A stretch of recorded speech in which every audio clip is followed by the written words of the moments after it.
আজকের দিনটা আমার কাছে অন্যরকম। এই শহরের আকাশের নিচে হয়তো এটাই শেষবারের মতো দাঁড়ানো। চেনা রাস্তা, বিট বাট্রা, মানুষের কোলাহল সবকিছুকে আজ নতুন চোখে দেখে নিচ্ছি। কারণ কাল হয়তো আমি আর এখানে থাকবো না, এই শহরের ভিড়ে। 2 নম্বর গেটের মোড়ে দাঁড়ালে মনে হয় শহরটা শ্বাস নিচ্ছে, হাসছে, ছুটে চলছে। বিপ্লব উদ্যানের গাছেরা যেন আজ আমাকে একটু বেশি আপন করে নিচ্ছে। চারপাশে মানুষের হাঁটাচলা, গাড়ির শব্দ, দোকানের ডাক, সবকিছু আজ মনে হচ্ছে অচেনা। কারণ এটাই হয়তো শেষবারের মতো শুনছি এগুলো।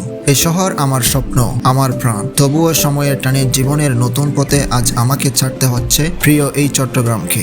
রাস্তা জুড়ে মানুষের আনাগোনা, কেউ ব্যস্ত জীবনের তাড়ায় হাঁটছে দ্রুত পায়ে, আবার কেউ ধীর গতিতে চারপাশ দেখে এগিয়ে যাচ্ছে। মোড়ের চারপাশে সারি সারি রেস্টুরেন্ট, কেউ আড্ডায় মত্ত, কেউ তৃপ্তির সঙ্গে খাবারের স্বাদ নিচ্ছে, আর হাসির রোল মিলে মিশে যায় শহরের স্রোতে। চট্টগ্রামের রাস্তাঘাট, মানুষ, কোলাহল সব মনে থাকবে আমার হৃদয়ের পাতায় আজীবন। আজকে আমি শুধু বিদায় নিচ্ছি না, সাথে নিয়ে যাচ্ছি হাজারো স্মৃতি। দূরে ভেসে আসা ট্রেনের সিটি মনে করিয়ে দেয় সব যাত্রারই একদিন শেষ আসে, আবার শুরু হয় নতুন কোনো যাত্রা।